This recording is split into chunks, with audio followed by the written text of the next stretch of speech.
Hey, Pitchfork listeners, Goldie here. What with Donald Trump and his billionaire buddy doing their best to dismantle the federal government's regulatory agencies over the first few weeks of the new regime, we thought it might be a good time to re-air our conversation with podcaster Michael Hobbes about what he calls the golden age of white-collar crime. If you thought it was bad 4 years ago, you ain't seen nothing yet. The so-called pharma bro has been sentenced to 7 years in prison. Martin Shkreli convicted of defrauding investors. Corporate bigwigs inflated Enron's earnings by several $100 million. A New York Times investigation claims the president was involved in multiple instances of tax fraud. Bank executives wrecked the global economy. Only one Wall Street banker was jailed. White-collar criminals differ from other types of criminals in one important way. They're much worse.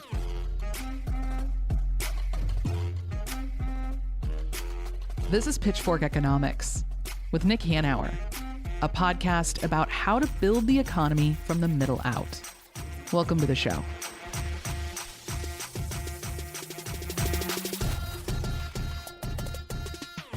Hey, it's Zach. I'm the president of Civic Ventures, and I have the pleasure today of talking to Michael Hobbes. Michael is one of my favorite journalists. He does some of the most incredible writing and thinking about current American life, and the podcast he hosts digs into some of the most interesting stories. Today, Michael and I are going to talk about the golden age of white-collar crime, his most recent piece in HuffPost.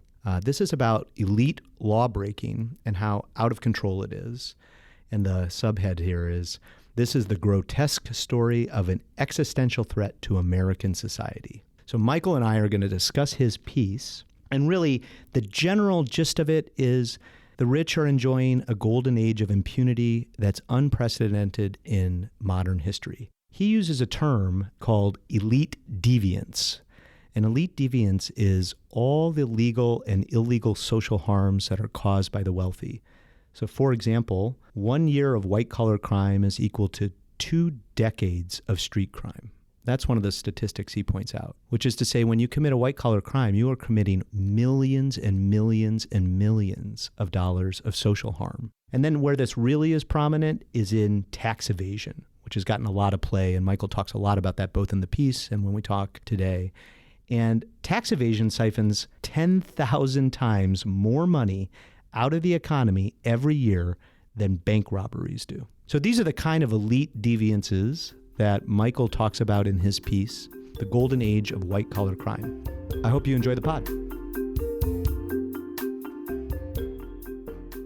Michael, super excited to have you here. Zach, excited to be here. Thank you so much for coming. Could you tell people about yourself? I'm from Seattle, so that's why I'm able to be here today. I am a reporter for the Huffington Post, and I'm the co-host of a podcast called You're Wrong About. You know, that's one of our favorite podcasts here in the office. Thank you. Yeah, it's really awesome to have you here. And you wrote, I mean, the reason we are having you in addition to you being a fellow Seattleite and incredible podcast host, you wrote a piece for the HuffPost, and we found it to be incredibly insightful and provocative. Will you talk a little bit about the piece and your approach, and then let's just get into digging around on it. So one of the most interesting things doing a piece like this was we basically set out to find out why aren't rich people going to jail anymore? Why does this feel like there's this avalanche of what's known as elite deviance in the academic literature, and yet elites aren't going to jail the way that they used to be? And when I was talking about this with my editor, he said, I really want to get the sense of, the cat and mouse game, this kind of catch me if you can, chasing criminals across the world, moving money around. And then the minute I started looking into this, the first thing that I found was that there kind of isn't a cat and mouse game. And what it really requires to bust rich people, the most damaging form of crime we have in this country, is just the blunt application of resources. And it's just something we don't dedicate resources to anymore. It's something that we know where to look for it. We know exactly the forms that it's taking. We know how to get money back from the Bahamas. But it just takes months of work, and we're not willing to invest in it anymore. So that's a boring answer, but it's the true one. What do you think well, first of all, can you track when you think this new age, I mean, you call it the kind of the golden age of impunity, where the very wealthy, very powerful are able to commit really, you point out a lot of financial crimes, but we can also look at other types of crimes that they're committing. I mean, obviously, Epstein is in the news, and he's committing these crimes over a long period of time without real consequence until very recently. And there is this kind of age of impunity. When do you track it back to if you had to backcast? Well, there's a couple layers to this. So the impetus, the most obvious finding that we began the story with was this idea that there are now fewer white-collar prosecutions than at any time since we started tracking them. Since researchers started looking into this in the 1990s, we now audit only about 3% of millionaires. How about that?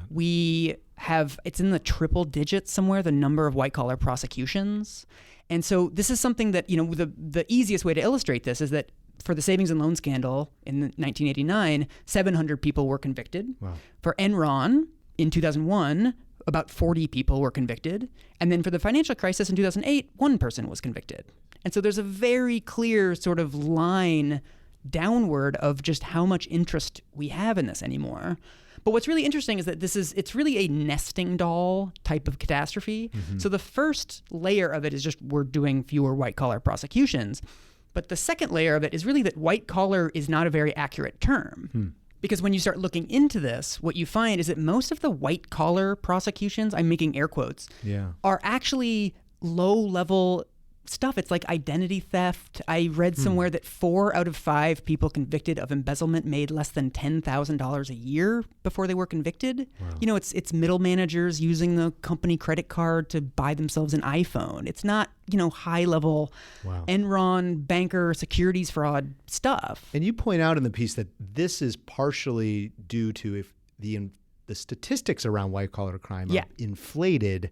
So if you're reading the statistics, you might assume, we're actually prosecuting quite a lot of white-collar crime. But it turns out what we're prosecuting are these relatively minor players for these kind of minor crimes. And meanwhile, the uber wealthy committing really egregious tax evasion or other types of fraud or abuse are getting away with it. Yeah, I mean, the most damaging forms of crime are those committed by the powerful. I mean, if you look at something like the Flint water crisis, that's 100% done by elites. You look at something like the opioid crisis. You look at something like Enron jacking up the prices of energy by faking all these blackouts in California, and the price of energy spiked by, I believe, 8 times in California. I mean, these are huge effects on people's lives.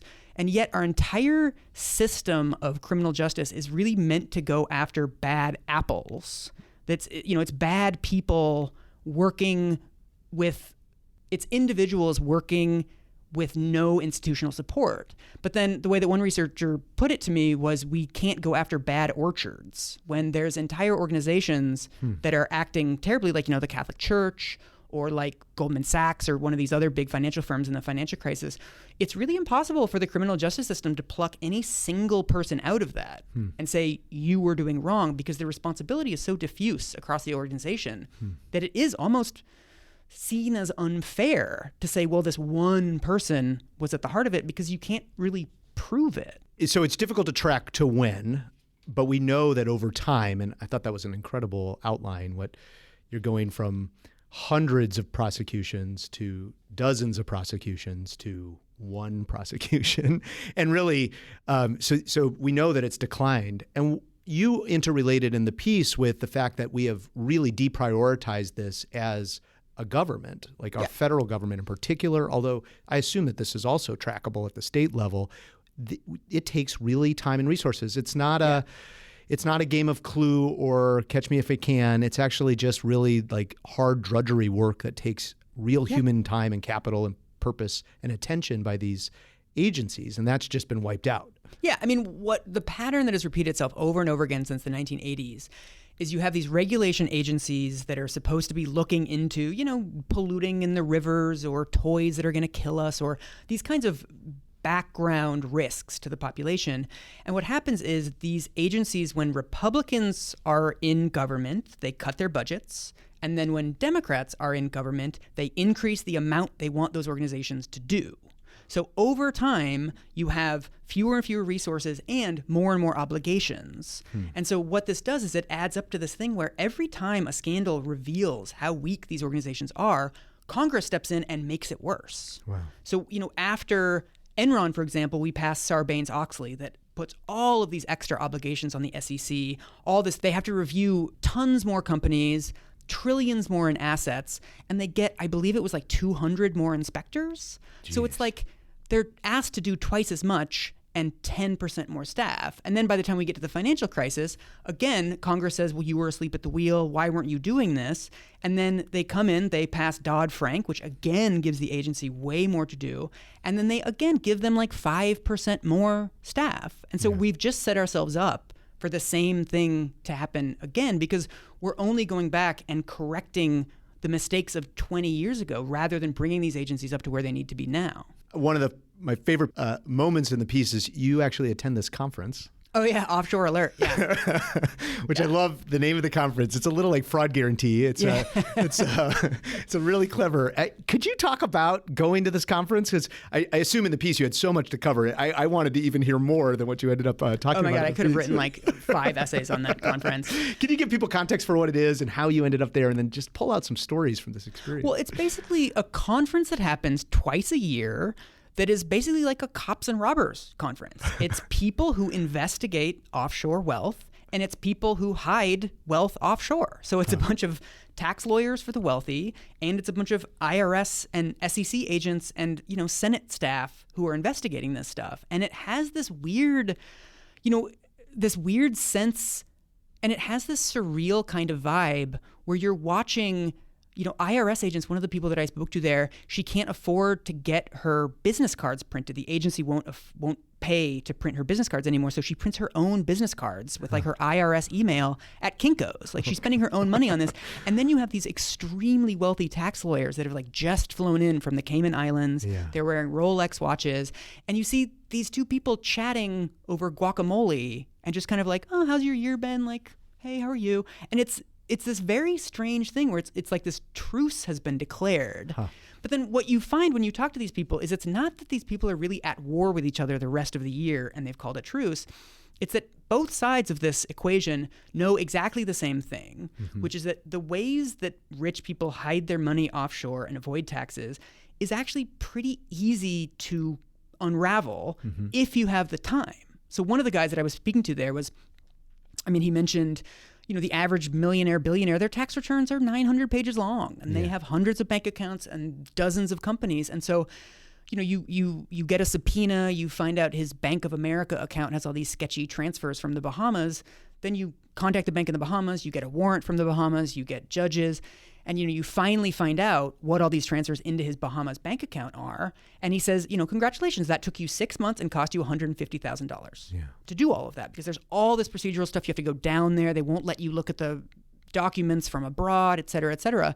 And so it really is, you just need the money to do this. Like there isn't a lot of intrepid, guesswork going on. It's really just money. And we just don't invest in this. And so there isn't really any risk of the cops and the robbers to be hanging out with each other and going to like bowling happy hours, because they're not going to accidentally reveal anything about their clients, because the cops already know where their clients are hiding money. They know exactly how. It's just, we can only do this once or twice a year. And the way that another researcher that I met there put it was, there's this upper tranche of people that have enough money that they can hide their money really well. And they know that we'll never get to it, because by the time you unlock that Bahamas bank account, it's actually getting all these transfers from the Cook Islands. Then you have to go to the Cook Islands, and it'll take you 10 years to unravel all this.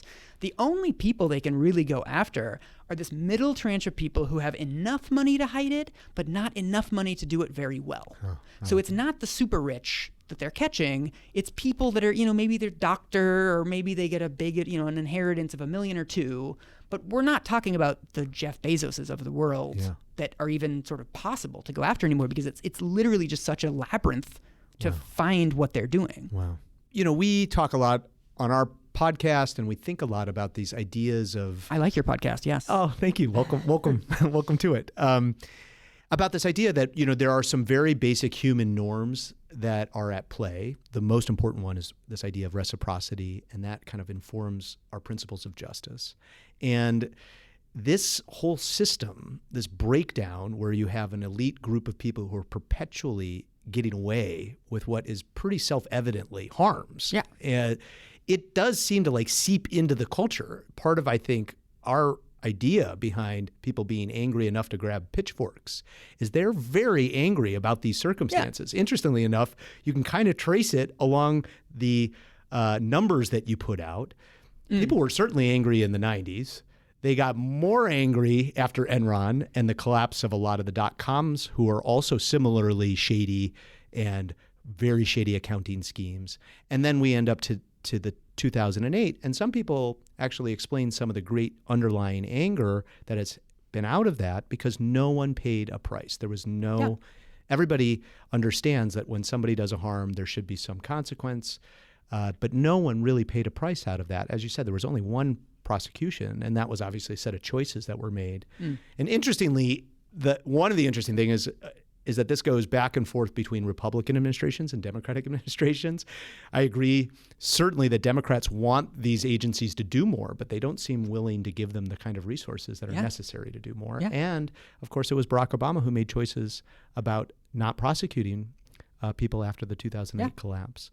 What do you think about that notion of reciprocity and where it sits with our current angst? I mean, it's not just angst here in America. It's angst really across the Western world. Well, I think the two most pernicious myths about elite deviance are, first, that people aren't mad about it, and secondly, that people struggle to understand it.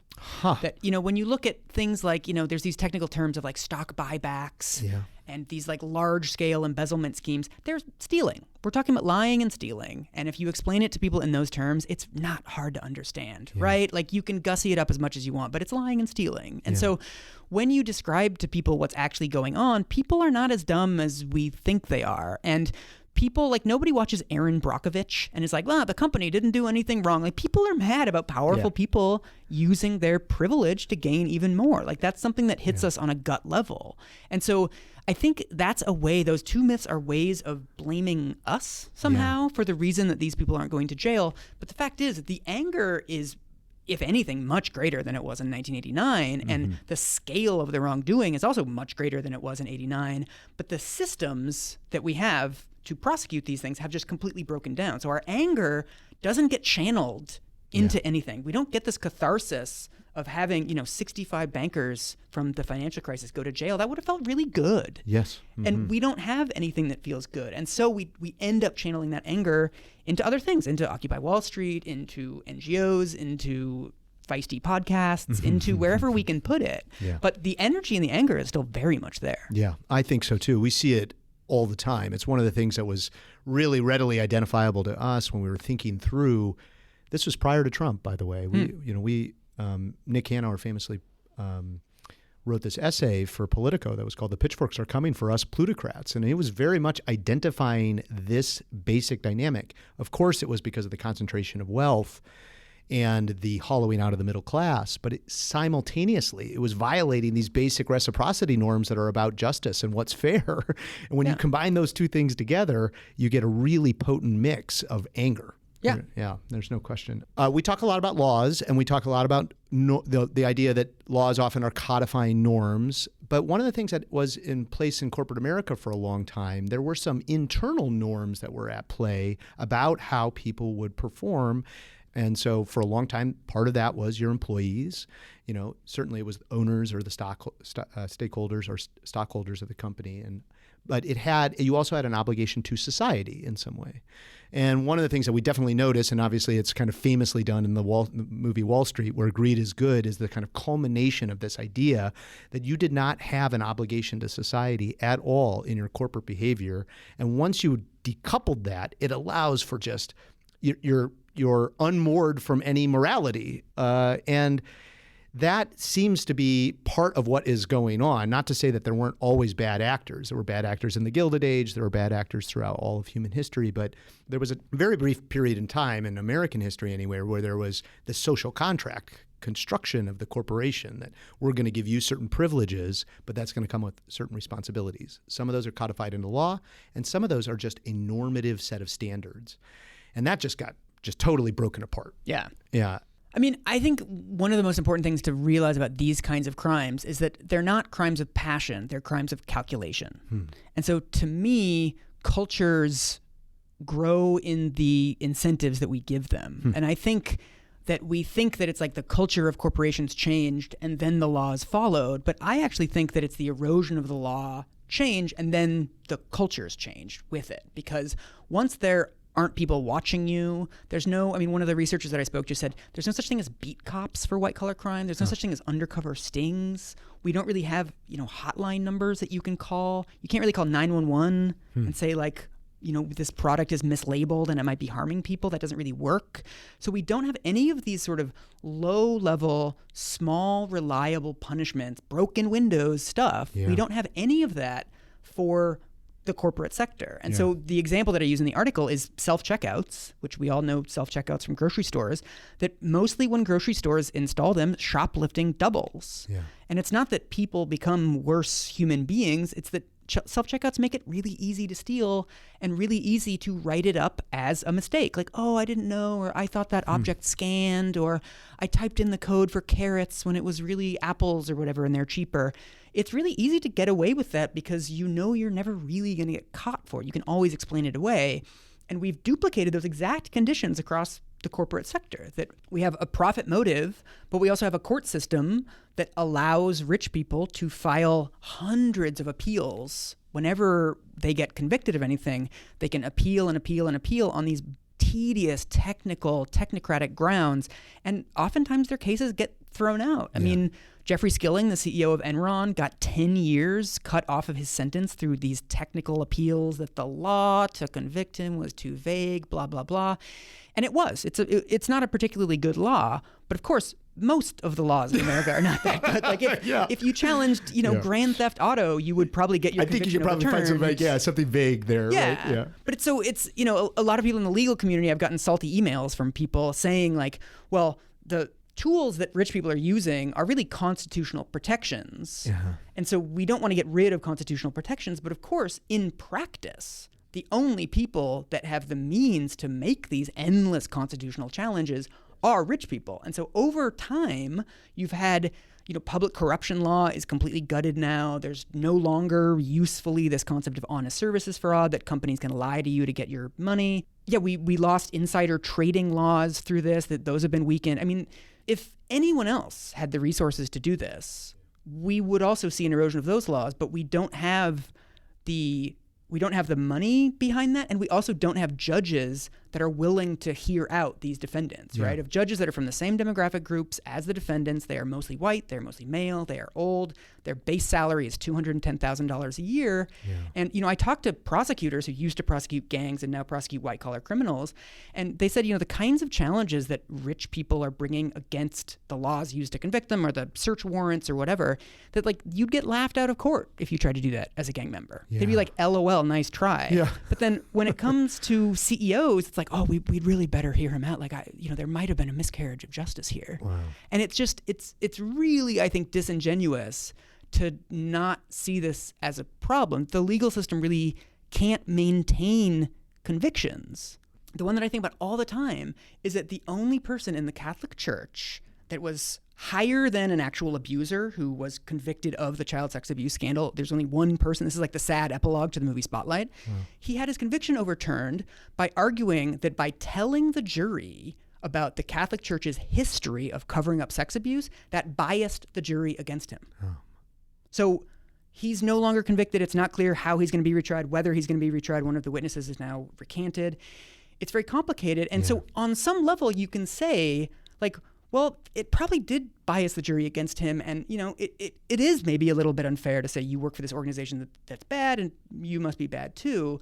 But on the other hand, we have an extremely gross crime, a systematic crime that we're essentially incapable of prosecuting, that nobody above an abuser is going to go to jail for this, because at every level, if you reconvict him, he's going to find some other reason. He's going to say the jury instructions were wrong. He's going to say the venue was wrong.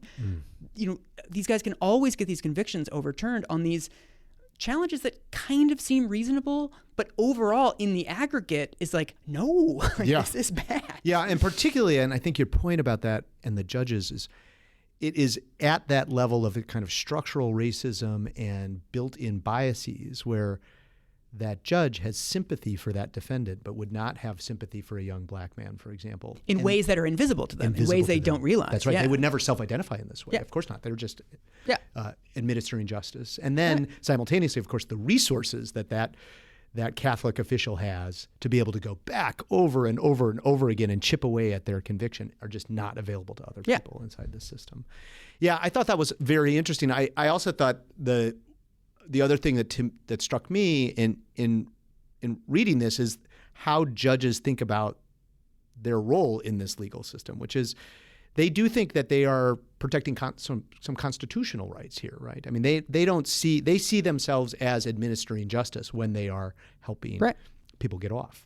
Yeah, I mean, I think there's a lot of willful blindness on the part of the legal community, basically looking at each case individually without looking at them in the aggregate. Because if you look at any case individually, you probably will find reasons that, the jury was biased against this defendant, or the search warrant written to convict an HSBC executive was a little bit vaguely worded. You can find those. And so they'll often defend it on those grounds. It would be really unfair to imprison this HSBC guy with a bad search warrant because that sets a precedent for the rest of the system, et cetera. And on their face, those arguments are good. But then if you zoom out to the level of, one person went to jail for the financial crisis, guys, like outcomes, like we're not looking at the sort of outcomes and the general tenor of what the legal system has become, that it's essentially become what researchers call the sporting theory of justice, where it's just a competition between two people, both lawyers, who can use the rules the best. Wow.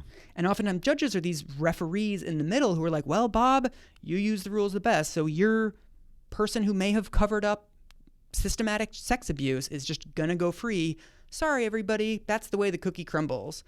And there's never been an attempt by Congress to go back and fix these laws, by people within the legal community to say like, hey, sorry, wait a minute, we need to think about our entire culture here, that maybe we can let some of these go, like maybe we can strengthen these things. Yeah. And maybe we can look at the extremely capricious way that the criminal justice system goes after much lower level offenders who don't get this benefit of the doubt. Absolutely. Who nobody ever says like, oh, let's hear this guy out. Yeah. If it's some, low-level gang member who's serving 25 years for being in the same vicinity of a shooting and didn't even know about it. Yeah. I mean, we just don't have the same standards. Yeah. For much of the piece, I was assuming you were going to conclude by calling for tougher consequences, or this kind of idea of if we could just put away a couple of people in some harsh way, that would actually solve this problem. But actually, at the end of the piece, you kind of turn in a way that I didn't fully anticipate when I was starting the piece. Yeah, it turns out rich people are really good. We just let them get away with it. That's where I finished the piece, as I recall. It was a shocker. But you kind of pivoted away that kind of thinking actually won't help the real problem that we're trying to get at. That it's, I'd like you to unpack a little bit, because I was surprised at where you ended up, and I was actually in some ways I was surprised by it, because I thought we were heading towards a more obvious conclusion, but it's a slight pivot, and it's actually a more rich and nuanced argument that you're making that I think is really important for people to understand. Well, my starting point was that one of the most consistent findings in criminology is that the severity of the punishment matters a lot less than the likelihood of the punishment. Yeah. So if you're a bank robber and you know that 99 times out of 100 you get away with it, it doesn't actually matter if the punishment is 1 year or 10 years or the death penalty, because if you're not going to get caught, it's a moot point anyway. Whereas there's been all these studies about how, if you catch people very quickly and you give them like a night in jail, like not something that completely disrupts and destroys their life, but just it's like every single time you get caught, you spend 1 night in jail, you go home, you're free, that's fine. That affects their likelihood of lawbreaking far more than this thing where we're jacking up mandatory minimums, which nobody even knows about until they get on trial anyway. Yeah.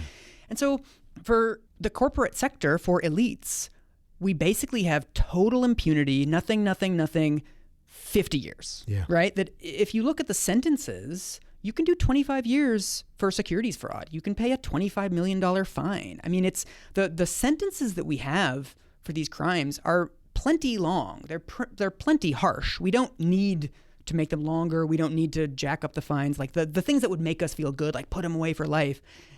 If we're only prosecuting 5 or 6 of these guys every year, and there's, 1 million of them throughout the economy, like the top 1% of income earners are 3 million people, right? Yeah. So if your chances are like lottery winner low of ever getting busted for one of these things, it doesn't really matter what the punishments are. Yeah. And so what researchers talk about is this thing called the ladder of accountability, where you need to catch people when they do small stuff. Like, hey, we're watching you, we see you, and we're not necessarily going to throw everybody in jail, but we see exactly what you're doing. We see something is in danger of escalating here. And then if there is an escalation, it's like, okay, somebody's going to go to jail for 3 months, 6 months, something, or we just take a ton of your money, right? Like one of the nice things about this is that rich people have a lot of money. And so if you fine them, $50 million, a lot of these people can absorb it, and that money can go to actual good things, but that hurts them in a way that sort of going on trial and beating the charge doesn't. Yeah. And so there's all of these lower level things that we can do up to, obviously, for the most egregious offenders, the most egregious companies, yes, put them in jail for 25 years. I'm completely fine with that. But we need to have, like, that can be a rare thing. Like, that can be as rare as it is now. But then we need to have this entire iceberg of other consequences and other surveillance on these companies underneath it. Yeah. So would it feel good to put a bunch of bankers in jail? Like, sure, great. But I don't think that that's going to solve the problem. It's not going to prevent the next crash. The way you prevent the next crash is building all these systems to find it before it becomes a crash. Yeah. Oh, that's great. So, Michael, do you have anything that you want to say that we might not have hit? I think the last point to hit is that we seem to have these high-profile prosecutions of companies, and Martin Shkreli and the guy that organized the Fire Festival and Martha Stewart. And I think it's just really worth noting that the reason why the agencies do those, and they do them very deliberately, is so that they can get the biggest bang for their buck. So when somebody like Little Kim or Wesley Snipes or somebody goes to jail for tax evasion, it makes us think like, well, if they're catching Wesley Snipes, there must be like thousands of other rich people that they're getting every year. Not really. This is a tactic that they use, and I think very understandably, to make themselves seem like they have more capacity to do this kind of thing than they do, and that these are routine. Like, it's happening all the time. Millionaires going to jail for tax evasion. It's not that big of a deal. But what they're actually doing is prioritizing the Fire Festival dudes and Martha Stewarts of the world. Because they're so high profile, they know that people pay attention when it happens. Yeah. And then when you say, prosecutions are way down, they're like, well, what about Wesley Snipes? He just went to jail. Like, I heard about that. I read about it in the newspaper. And so it's a pretty smart strategy on their part. But I think it's just whenever you see one of those high profile cases, we need to ask ourselves, how many other cases? Is that the rule or is that the exception? And what it has increasingly become is the exception. It's a PR play much more than it's an actual quest for justice. So we have one question that we often ask our guests, and why do you do this work? The work you do. I think the honest answer is that I like finding out how things work. Yeah. And when you look at a big problem like elite impunity, this is the way that it works. And I kind of wish that it was more sexy and there was like a big case or like some cat and mouse stuff.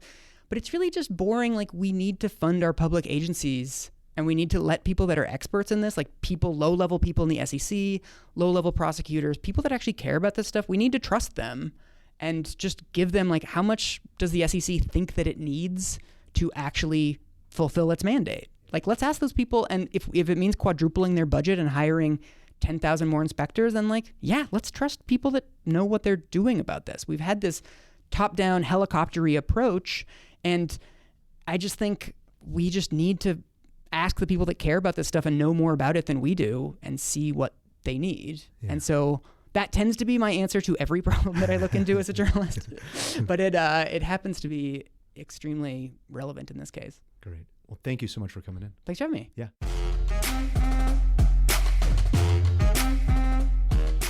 Pitchfork Economics is produced by Civic Ventures. If you like the show, make sure to follow, rate, and review us wherever you get your podcasts. Find us on other platforms like Twitter, Facebook, Instagram, and Threads at Pitchfork Economics.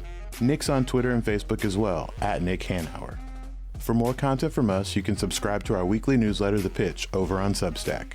And for links to everything we just mentioned, plus transcripts and more, visit our website, pitchforkeconomics.com. As always, from our team at Civic Ventures, thanks for listening. See you next week.